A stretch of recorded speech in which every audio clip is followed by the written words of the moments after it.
Right now, in the middle of July 2026, meteorologists across the Pacific are staring at their screens watching the ocean do something it has already done 3 separate times this year. Build a storm powerful enough to be called, officially, the strongest storm on the planet. If that sounds like an exaggeration, it is not. It is a technical designation that forecasters track basin by basin, storm by storm, all year long. And in 2026, that title keeps changing hands faster than almost any year on record. Today we are breaking down exactly what is happening right now in the Western Pacific, what just happened a little over a week ago with a storm that nearly leveled a set of islands that had barely finished recovering from the last one, and most importantly, what scientists who study these storms for a living are actually saying about why this is happening and what is likely still ahead before the year is over. No filler, no doom for the sake of doom, just the facts, the data, and the expert analysis laid out clearly. If you want to stay ahead of storms like this before they make headlines, get subscribed and turn on notifications, because this pattern is not slowing down. Let's get into it. To understand what scientists are worried about right now, you have to understand what just happened. In early July, a tropical disturbance that barely existed on July 1st turned into one of the most violent storms on Earth in about 48 hours. It was called Bavi, and it did not creep toward super typhoon status the way storms usually do. It exploded into it. On July 1st, it was a weak, disorganized area of low pressure east of the Philippines. By July 2nd, the Joint Typhoon Warning Center had designated it Tropical Storm Bavi and was already flagging it for rapid intensification. 24 hours later, on July 3rd, its winds had jumped from around 80 miles per hour to roughly 100 miles per hour in a single day. By July 4th, Bavi had reached Category 5 equivalent strength, with the Joint Typhoon Warning Center clocking sustained winds topping 175 miles per hour and some model guidance suggesting gusts near 200 miles per hour. Its minimum central pressure bottomed out somewhere in the range of 910 to 900. 19 millibars, a level of intensity that puts it in the same conversation as the strongest tropical cyclones ever measured anywhere on the planet. Here's the part that made this genuinely alarming for emergency planners rather than just meteorologists. Bavi was heading directly for the northern Mariana Islands and Guam, Saipan and Tinian as a powerful Category 4 equivalent typhoon with sustained winds reported near 185 miles per hour at its peak strength offshore, and it left a trail of devastation behind it, with estimated damages north of $1.5 billion and more than a dozen lives lost across the region. Power was still not fully restored on parts of Saipan and Tinian when Bavi began organizing in late June. Emergency shelters that had been used for Sinlaku were still standing, some homes were still covered with tarps instead of proper roofs, and the island's entire recovery effort was still underway when a second monster rota, home to roughly 2,000 people, with winds there reported to exceed 150 miles per hour as the eye wall crossed the island. Guam, about 40 to 50 miles to the southwest, recorded wind gusts over 110 miles per hour and set a new daily rainfall record at its international airport, with more than 12 inches of rain falling in a single day. Saipan, to the north, saw similarly destructive gusts. The National Weather Service in Guam used blunt, urgent language in its advisories in the days leading up to landfall, warning that this was an extremely dangerous and life-threatening situation, and local officials opened shelters.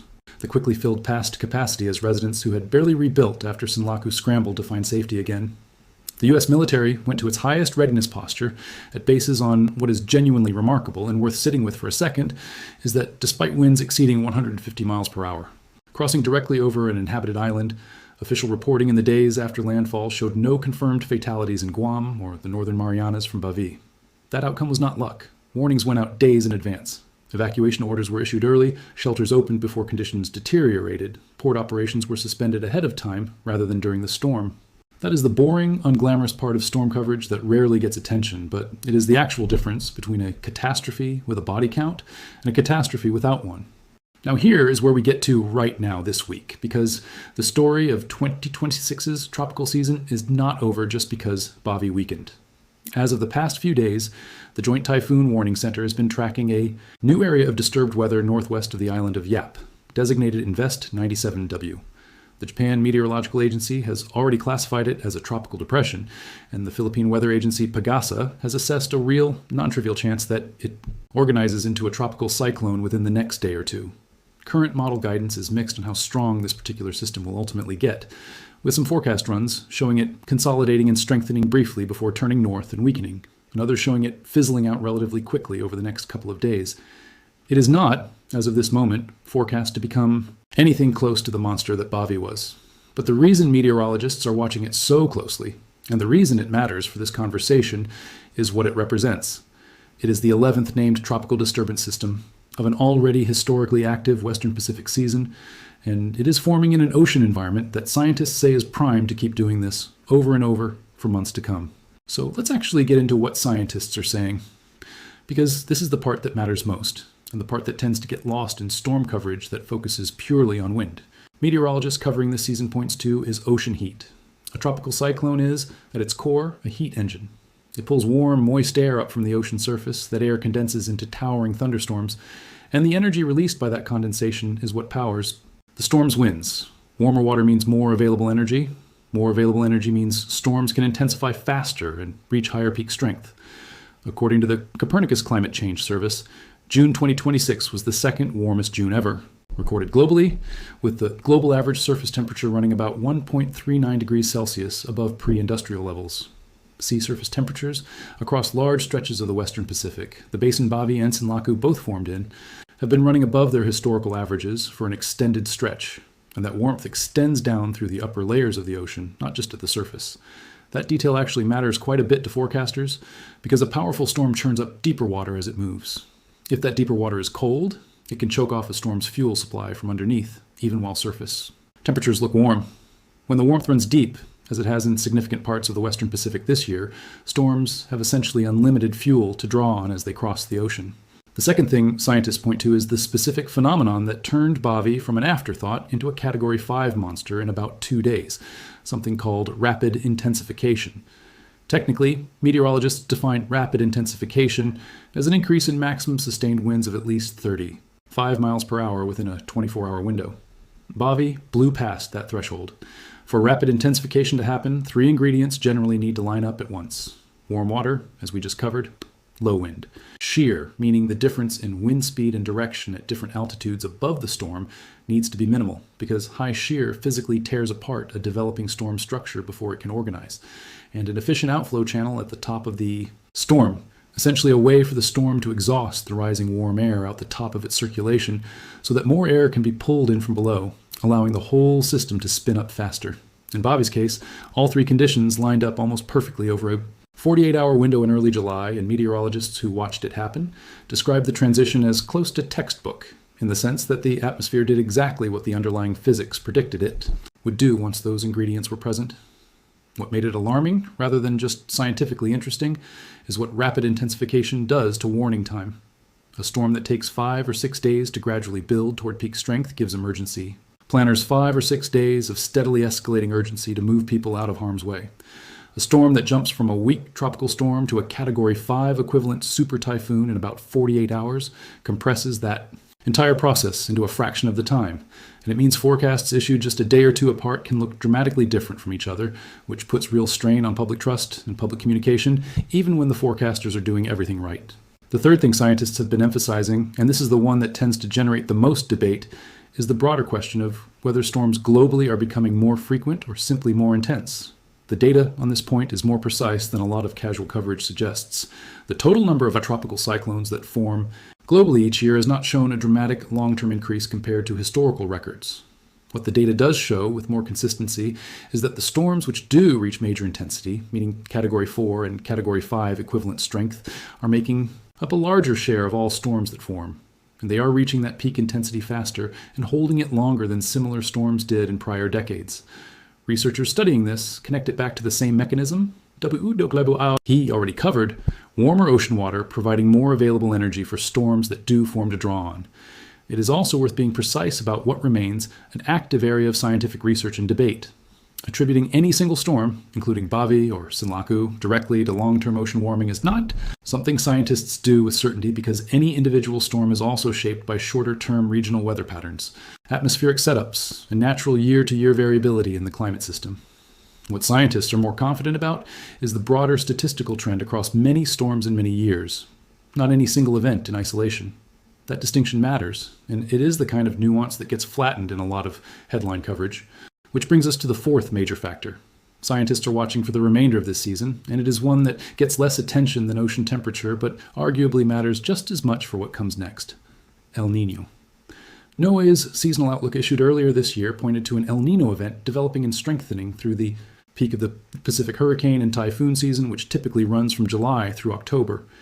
El Nino tends to shift the atmospheric conditions across large parts of the Pacific in ways that generally favor increased tropical cyclone activity in the western Pacific Basin, specifically the same basin that produced both Sinlaku and Bavi. Multiple forecasting agencies, including the Tropical Storm Risk Consortium out of University College London, have been revising their seasonal forecasts upward as the year has progressed, now projecting a season with well above the typical number of named storms, typhoons, and what are classified as intense typhoons. The Western Pacific typhoon season had already produced its 11th named storm by the middle of July, which puts 2026 on pace to be one of the most active seasons in the region in decades. And critically, meteorologists are quick to point out that the statistical peak of the season, when the highest number of the most intense storms typically forms, still lies ahead. August, September, and October historically produce the bulk of a typhoon season's most dangerous systems, meaning the storms we have already seen this year, as violent as they were, may not represent the season's ceiling. So when you put all of that together, warm water running deep through the water column, an atmospheric setup that keeps producing the conditions for rapid intensification, a strengthening El Nino pattern that favors more western Pacific activity, and a season that is already running well ahead of its historical pace with its most active months still to come, that is what scientists mean when they say the strongest storm on Earth is likely still coming. Not any one specific system that has already been identified and named, not Invest 97W specifically, which current guidance suggests will likely stay relatively weak. It is a statement about the underlying conditions across an entire ocean basin over the next several months, and a warning that the pattern which produced Sinlaku in April and Bavi in July has not gone anywhere. For the people who actually live in the path of these systems, the western Pacific Islands, the Philippines, Taiwan, southern Japan, and coastal China, this is not an abstract scientific conversation. It is the difference between having enough warning time to get to safety and not having it. And the lesson from Bavi, specifically, the fact that a storm with winds exceeding 150 miles per hour crossed directly over an inhabited island and killed nobody, is worth repeating because it is genuinely instructive. Early warnings work when people act on them early. The National Weather Service and the Joint Typhoon Warning Center issued advisories with blunt, specific, urgent language days before. Landfall, not hours before. Evacuation shelters opened before conditions deteriorated, not during the storm, and they filled to capacity because people took the warnings seriously, having already lived through Sinlaku just months earlier. Port authorities suspended operations proactively. Military installations moved to full readiness posture ahead of time. None of that eliminated the damage. Infrastructure across the region, especially on islands still recovering from Sinlaku, took another serious hit. And the compounding effect of two major storms hitting the same small, remote communities within the same year is a real and ongoing humanitarian and an economic burden that will take much longer than either storm's immediate aftermath to resolve.